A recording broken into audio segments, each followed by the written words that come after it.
There's a lot on the line this Saturday. Patience is key if Vanderbilt wants to accomplish any of that against LSU.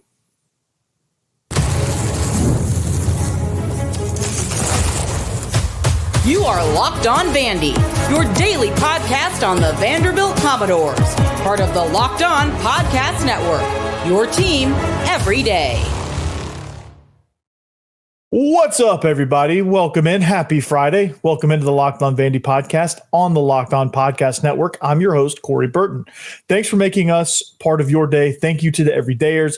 We're free and available wherever you get your podcast and on YouTube as a part of the Locked On Podcast Network, your team every day. And today's episode is brought to you by FanDuel. Right now, new customers can bet just $5, and if your bet wins, you'll get $300 in bonus bets to use across the app. So download the app today. Now, I got an action-packed show here. We're going to get you into the weekend. Of course, I'm going to give you my picks for FanDuel. If you want to try that $5 and get your $300 across to use across the app, I'm going to give you my picks and where I'm kind of leaning towards this weekend. I'm going to tell you about what's going to happen with this game. It's a massive game. It's 11 a.m. kick, noon on the Eastern time slot, ABC. So it's the prime time early slot for the SEC. And all eyes are going to be on this game, not only for Vanderbilt, but for LSU as well. So this is a pivotal matchup with a lot of implications on the line. And, this is still uncharted territory for Vanderbilt because at this point in the season, they're usually not playing for anything, maybe scrapping for bowl eligibility and trying to find a sixth win somewhere. But, right now sitting at 5-1, you got everything in front of you. You win this game, you're staring the college football playoff right down the barrel. So, man, it's going to be a fun atmosphere. Hopefully the home crowd is great, but we're going to talk about keys to the game. We'll tell you how Vanderbilt can win this thing. And, but first I want to start with, the implications of this game. I mentioned it a moment ago, but the implications of this game are super, super high. You win this game, you're in a prime position to compete for a spot in the college football playoff and still in contention to compete for a spot in Atlanta, which there's a lot of people dueling for that right now, but Vanderbilt is right there in the mix, and they win on Saturday. It's going to be even better. So they have a chance, like I said, to put themselves in a position to make a significant run towards postseason play, looking at college football playoff, looking at a huge bowl game with a big payout. If they can get out of this game with the win, their schedule improves with Missouri and Tennessee being their remaining extremely difficult games. They've got Auburn and Kentucky as well. Auburn has fallen apart at the seams, and Kentucky they're just already there. So you beat LSU, and 10-2 becomes more of a reality there. That is the overall impact of this game. And so you set yourself up, man. You got Texas too. I forgot about Texas. That's a tough game. That's a tough road game. So your schedule doesn't really get any easier. I kind of misspoke on that. I forgot about the Texas game. It just feels like we're right there at the back half of the season. But I mean, they're struggling a little bit too. They had a big win against Oklahoma to hopefully get right. And they have a big game against Kentucky this week to see if that Oklahoma game was a rivalry thing or if it was just for real. But essentially, for all practical purposes, Missouri and Tennessee are the two toughest games remaining, then Texas, then Kentucky, then Auburn, as it goes, the remaining five after this week. So, again, you come out of here with the win. It's going to be a very difficult win. And if you can come out with a win, it proves that you can play elite football because LSU has elite talent. They're not necessarily putting it all together just yet. There's still some holes. There's still some gaps, and we'll see Saturday just kind of what direction they're trending in. If this was just kind of a blip on the radar, and they're just trending towards the back half of the season, or if they're really just kind of an all over the place type team, we don't know that yet. They do some elite things, but it just doesn't feel like they've put it all together. Now, they beat a pretty bad South Carolina team, a South Carolina team that is struggling mightily on offense. They fired their offensive line coach. Their offensive coordinator is probably soon to follow. Lenore Sellers has been a shell of himself this year, and I think he's taken steps backwards, and I'm going to put that on coaching. But so we just – and then LSU got their last two games is a struggle win against South Carolina, a bye week, and they got beat by Ole Miss. And so they had an impressive win against Clemson, who is looking like they're not quite as good of a team as we once thought they were, but they're still considered a really good program with a lot of talent. They haven't put it all together either. Florida, elite defense, but terrible on offense. But LSU just was one of those teams where you look at their talent and you say, okay, we beat this team. They're ranked in the top 10. They're 5-1 as well. And they're, again, they did extremely well in the transfer portal, but their holes are on their offensive line, which causes them to struggle on offense. They can't finish drives because of that, because they can't really run the ball that effectively. Now, if they can find a way to run the ball effectively against Vanderbilt, they can make this a pretty easy win. This defense, I said they struggled with Lenore Sellers. That was, I kind of misspoke on that one. I didn't really look at the stats. I was watching bits and pieces of that game, and the bits and pieces that I watched were, I guess, I saw one Lenore Sellers just kind of scrambling around, and they couldn't really get him down. He ended up throwing the pass incomplete, but he avoided a couple of sacks, and they had him under duress, but they had trouble kind of getting him down. But again, his rushing stats were nothing to write home about. But again, I just don't think South Carolina was really helping themselves out in that regard. But LSU's defense is great. They have elite talent, but I think scheme wise, they just haven't. What I've noticed from their defense, and maybe they were just bored against South Carolina. Maybe they just were just kind of, I don't know, just kind of on a different planet. Maybe a little bit. I don't know really where it was, but.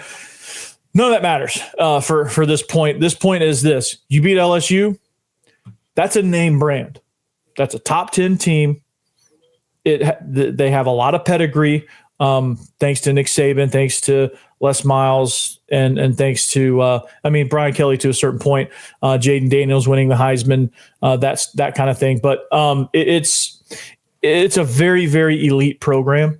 And if you can get a win over that, I think it's going to – A, put you in position for college football playoff, which, hey, you can recruit to that. B, it sets you up for the future of, hey, we can actually do this, and life after Pavia may not be as difficult. All right. If you lose this game, I still don't think you're out of it. It just makes it to where you can't lose any more games. It just means that you're, to make the college football playoff, you're in a you got to win out type scenario, and that's going to be tough to do against Missouri, Texas, Tennessee, with those three games remaining on your schedule, plus Auburn and Kentucky can sneak up and get you if you let them. So you've got 6 games. You have to go 5-1 down this stretch. So hey, why not just start it off with a win against LSU? You get them back for last year. I don't know if it's much of a revenge tour. You lost a year ago. Started out really, really good, but you just tuckered out at the end there, or in the back half of the second quarter and beyond, and LSU just kind of took over. But the depth is much better. The operation is much cleaner and much more efficient.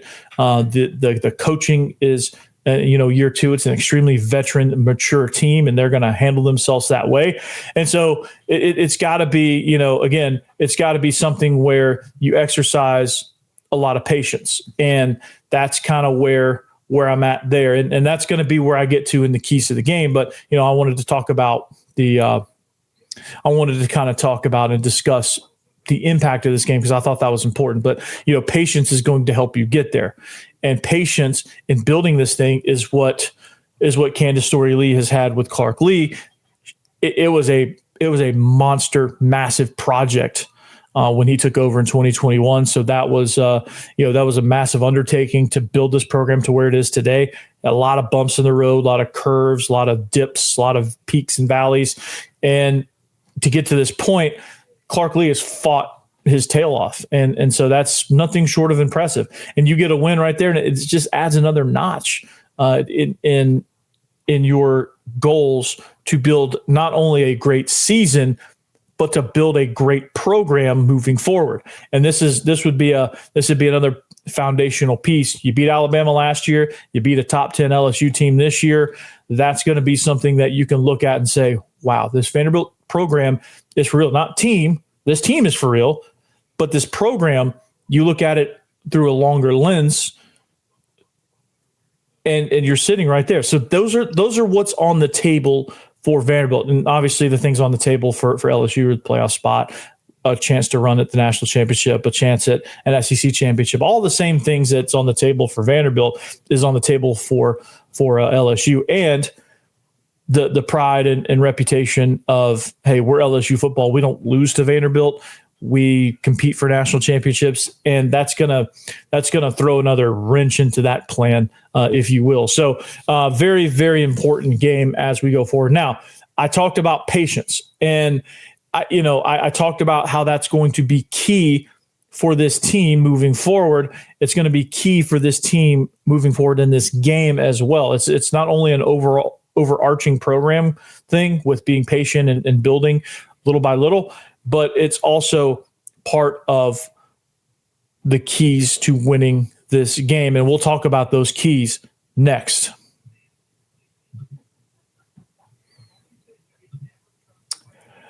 This episode's brought to you by DoorDash. It's almost the weekend. It's time to look back and crown this week's MVP on Who Delivered, powered by DoorDash. Just like you can win every Saturday with DoorDash Streaks, saving more every time you order. These players delivered when it mattered most. Let's break it down. For Vanderbilt, it's not really a player this week. It's Clark Lee delivered in a big way because it was the bye week.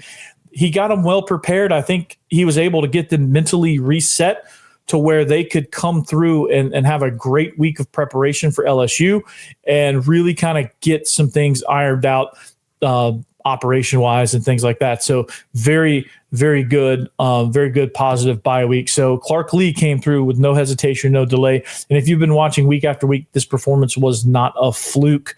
Clark Lee is on a streak.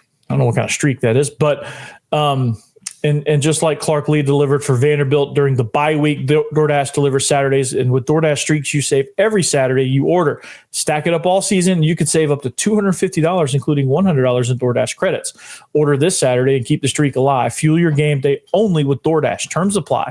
Promo period good through November 18th. Also, talking about SupplyHouse. When the opening whistle blows on a new repair, get your crew moving forward with SupplyHouse. Order today and see parts on your doorstep tomorrow. Over 280,000 plumbing, HVAC, and electrical items from the most trusted brands in the business. Their real-time inventory and their honest lead times keep you from punting projects, while their industry-leading customer service always has your blind side covered. Need parts fast for a project? SupplyHouse has next-day delivery. Talk about a game changer. The part finder tools and 3D schematics can save you hours on jobs where every detail matters. Their Trademaster perks like priority shipping and dedicated support make the whole process smoother. So join the free Trademaster program today and score more serious perks like priority shipping, lower prices, and dedicated support lines. So visit supplyhouse.com to sign up for free and use promo code SHCollege5 for 5% off your first order. That's supplyhouse.com. Real people, real service.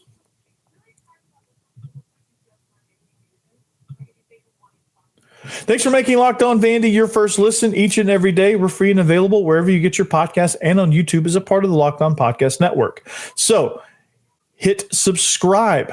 Keep this thing free. It's free because of you. And if you keep hitting subscribe, we can continue to make this thing for free. But it's rolling along, guys. And Vanderbilt's in prime position here to do something really, really special. Patience is going to be key for that. But speaking of patience, your second listen after this, Chris Gordy does a phenomenal job, Locked On SEC, and make sure you check him out and the whole family of SEC shows on this network. And that's you can't go wrong. You really can't. So talking about LSU, talking about the keys to the game, and I keep saying it, patience. There's a lot of implications on the line. I wanted to talk about that first. I know I said in the cold open, patience is key, but this is going to be fun, and this is going to be a fun ride. So here's the keys to success. Offensively, LSU is solid versus the run and pass, and they'll hang on until you make critical mistake. Patience is key here. So what that means is this. They have a lot of athletes. Their DBs are tall, fast, physical. They're great. They're better against the pass than they are against the run, and they're pretty stout against the run as well. They have athletes everywhere. They have Harold Perkins can get after you. Whit Weeks can get after you. They fly around, and if you give them a chance to do so, That's exactly what they will do. They will fly around and they will make plays and they will shut you down. So what needs to happen is this. And Clark Lee said it in his press conference, patience, right? You're going to look up, you're going to be in 2nd and 12 sometimes. You just got to trust in what you do. And it's always been and always will be what we do as an offense. It's going to be what Tim Beck in this offensive operation does. The rest of it will take care of itself. They're going to make plays.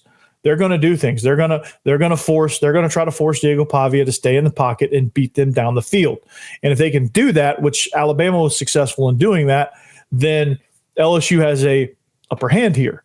But I think if Vanderbilt gets back to what makes them great, and that's patience in what they do, trust in what they do, and misdirection and deception in what they do, then they should be successful, because LSU can get into some bend but don't break type of modes, and they have the athletes to be able to turn it up on you if they need to. But that they would rather they don't blitz a whole lot. They kind of just make plays and make you make the mistake, and they're not going to put themselves. They don't really put themselves out there a whole lot. They don't really leave themselves open for to get that haymaker landed on them. So it's going to be a lot of patience for Vanderbilt, and Vanderbilt does have that patience. They have no problems, and usually, I say usually, not always, but they usually have no problem going on a 14, 15 play drive, eating up clock and, driving the ball methodically down the field.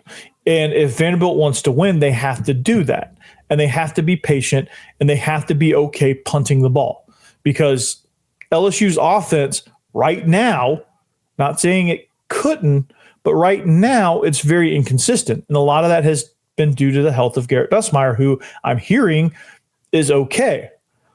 But how okay is he? I don't know. And Vanderbilt, I think defensively, I'll get to that in a minute, but they're going to test that out. But for this, the best way for Garrett Nussmeier to not beat you is if he's standing on the sideline, because they're not going to put him in at corner. They're not going to put him in to rush the passer. If he's not on the field, he can't beat you. And that's going to take, like I said, it's going to be Vanderbilt being patient in what they do.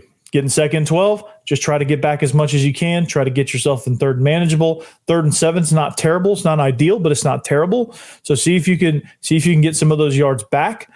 Make sure you're moving pre-snap. If you can get LSU's defense in constant communication, force them to do so on the road, and force them to communicate on the back end, force them to, you change the strength on them. You make their linebackers play on their heels a little bit more. Even if it's just a fraction of a second, that fraction of a second can mean the difference in a 1-yard gain and a 6-yard gain, or a 2-yard loss and a 4-yard gain. Like, it can mean the difference in several yards, or it can mean the difference in a big play. Like, Alabama's secondary didn't communicate. They fit the run wrong. Cedric Alexander was 65 to the house. So, like, those little things can make all the difference in the world. Motions, shifts, formations that can confuse Alabama, that can confuse LSU. That's the biggest key for this offense. They have to get back to what they do. They have to trust in what they do. They have to get back to their roots and be patient with it. Okay, this is going to be a slugfest. Understand that, and they can turn this into a slugfest if they try to control the clock and try to do what they do. If they can stay on schedule, that will be a massive, massive key. But patience is the biggest key, the critical factor in their offense being able to stay on schedule and move the chains. All right, defensively, LSU's offense is struggling in the red zone. All right, stop the run and make Nussmeier be elite to beat you. Make them earn and finish drives. They haven't been able to finish drives for whatever reason, a multitude of reasons. Their offensive line is still hadn't quite figured it out. Garrett Nussmeier's been banged up, and he hadn't been making the throws. He threw a deep red zone pick from inside the 10 going into score last week against South Carolina. They fumbled heading into the end zone last week against South Carolina. I mean, these red zone turnovers can kill you. Just ask Vanderbilt. It killed them against Alabama. So if this defense can just make LSU snap the ball and snap the ball again and snap the ball again. Like if they can be stingy in how many yards they give up, because LSU is going to get their yards. They're going to do some RPO stuff. They have a good offensive coordinator. They have a elite quarterback in Garrett Nussmeier, who, even though he's not playing elite, he's still elite. He was considered a Heisman favorite coming into the season, and he's been banged up, and that's been the biggest factor. His decision making hasn't been great. I think there's some things happening with this offensive line not being able to protect and just causing him to panic a little bit and make bad decisions. He's made errant throws because he can't really fully step into it with his ankle and his oblique, and he can't really get as much velocity on it. That's improving. So maybe his decision-making will improve with that.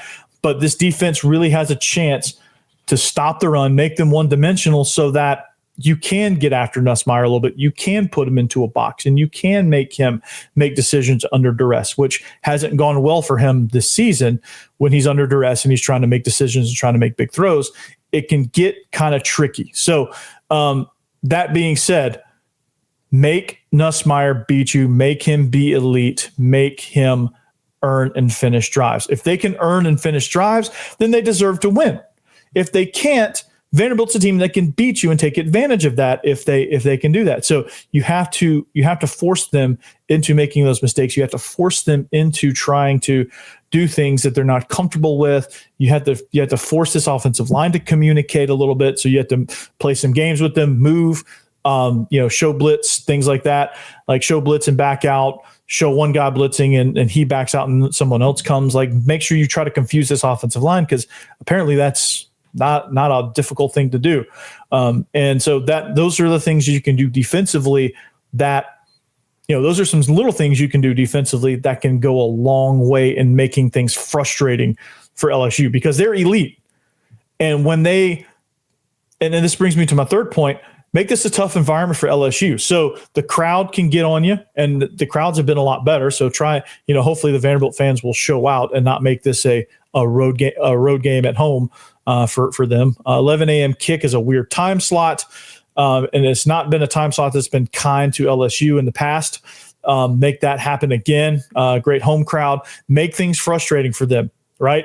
Make you can control that environment as well for if you're LSU. If you're this defense going against LSU, like, you can frustrate them, get Brian Kelly to turn bright red. That's always a plus. That always kind of gets them going a little bit and gets them kind of off kilter. Hit Garrett Nussmeier. Make sure you test him. Make sure you test that oblique. Flush him from the pocket. Make him throw. Make him do those things. Test that stuff. Like, is his ankle 100%? I don't know, but you got to flush him to make sure. Is his oblique 100%? I don't know. Put him under duress and make him throw off platform. We'll see how that oblique is doing. If it's healthy, he'll put some zip on the ball. But if you let him stand back there and zip passes from the pocket, then you're going to lose. That's going to happen. Like, if you let him throw passes with velocity, with no pressure from the pocket, you're going to get what happened to South Carolina. They hit Kyle Parker on a slant. He took it to the house, 40-something yards. If you let them do that kind of stuff, you're not going to be successful. To be successful, you've got to test out to see how well his rehab has gone.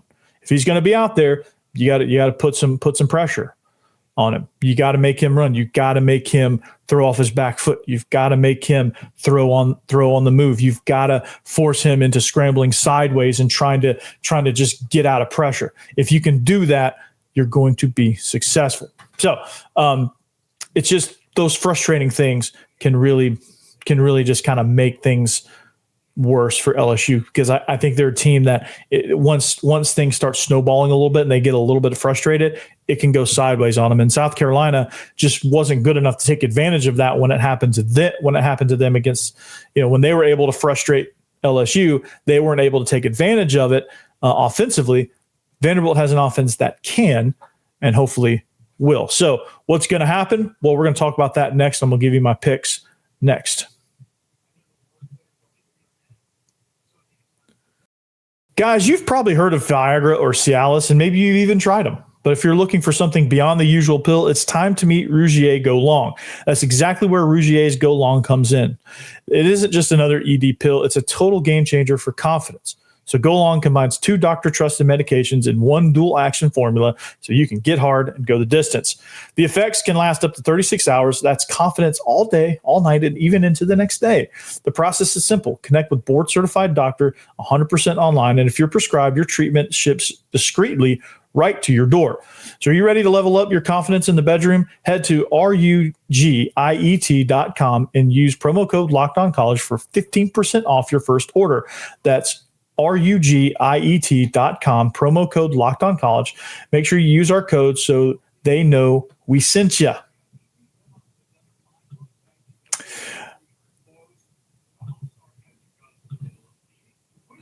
All right, talking about FanDuel. This episode is brought to you by FanDuel. The NFL season is raging on. College football season is heating up. There's a lot of playoff implications. There's a lot of things happening. And right now, new customers can bet just $5 and get $300 in bonus bets if you win. That's right. Pick a bet, put down $5, and if it hits, you'll unlock $300 in bonus bets to use across the app. So what do you love about FanDuel?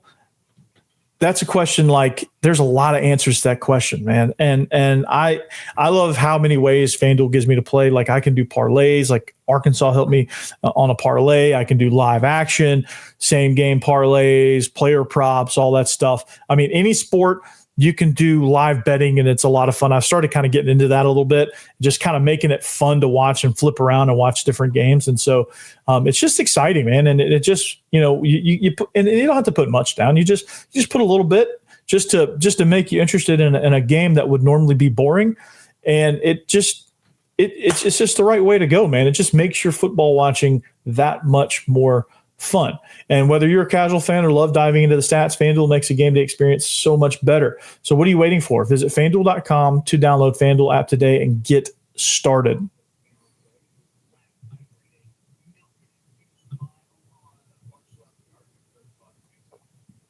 All right, wrapping up the show here. Locked on Vandy. Thanks for making us part of your day. Thank you. Shout out to the everydayers. I love and appreciate you guys.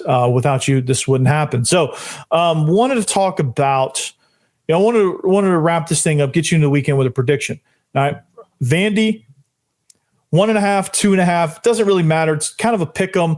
They're favored for the first time in 51 conference games, and this is. Like I said, uncharted territory. What does Vegas know? Vegas must know something about this game that no one else does. And you know what? I'm going to trust Vegas on this one. I'm picking Vanderbilt, and I'm going to take the under. So I'm picking Vanderbilt and the under. The over-under set at 48.5. I think it's going to be under that. I think it's going to be about a 42-point game with total scoring. I think it's going to be low scoring, and I think Vanderbilt – that favors Vanderbilt. If this thing gets up into if you take the over, LSU's the way to go. If you want to take the over, if you want to do a same game parlay, but if you take Vanderbilt, you have to take the under because that's what kind of game Vanderbilt is going to make this. They're going to make it into a rock fight, slugfest type of deal. And if they can do that successfully, they can control the game. Not a ton of points are going to be scored. Vanderbilt's going to win a game like a 20-17 type game, like a 17-14 type game, like something along those lines. I think will be more appropriate for a Vanderbilt win. So that kind of jives with the under. So that's where I'm headed. Leave in the comments. Who are you picking? Who are you picking with the spread? Are you picking the over under? Are you doing a same game parlay? Are you doing any player props? Are you doing a full parlay? I don't know. Let me know in the comments. And I'm going to tell you the rest of my picks here in just a second. All right, here they are. For week 8, these are the picks I like. I like the underdogs around the conference because somehow Missouri's an underdog against Auburn. I don't know how, but they are. And I'm going to take them because Auburn is falling apart. One of their best players, one of their captains quit this week. Hugh Freeze is losing the locker room. They got totally embarrassed in the second half against Georgia after getting off to that start.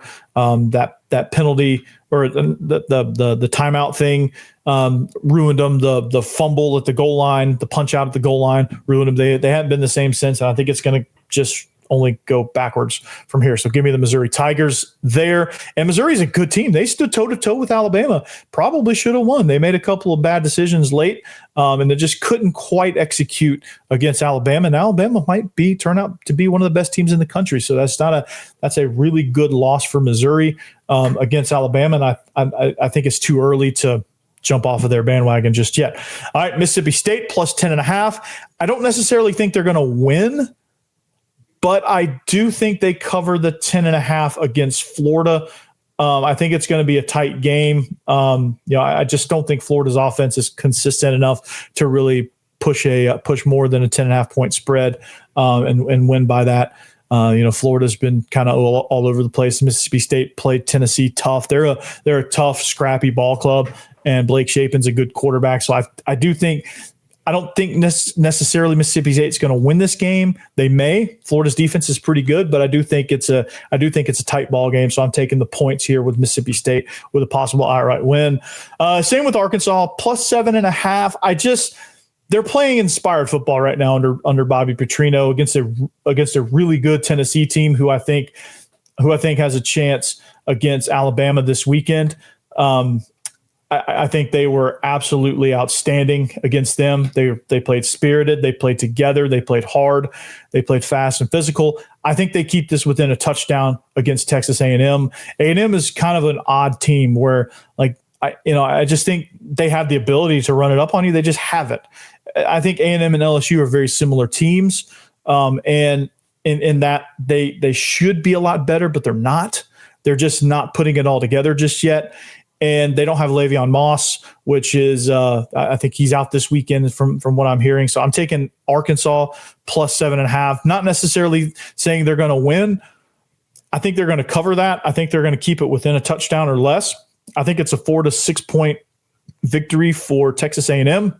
It's going to be relatively low scoring, not completely low scoring, but not also a score fest either. It's going to be kind of in between, where there's a little bit of punches being traded, and then there's going to be some scoring, and then it's going to settle back down. But it's going to go a lot like the Tennessee game, where I think A&M can win, but I think they're going to win by like a field goal or 4, 5, 6 points, somewhere under that spread. So give me Arkansas there. So those are my 3 picks there. To get you into the weekend for week 8. I'm going to take those. I'm going to take them probably all as separate and then do one parlay with all 3 and just kind of see where I'm at. So if you want to take those picks, go for it. Let me know what you're picking, what game you like outside of the Vanderbilt game. Leave that in the comments as well. And we're going to get you off into the weekend here. So have a great weekend. If you go to the game, be careful, enjoy it, be safe. And as always, anchor down.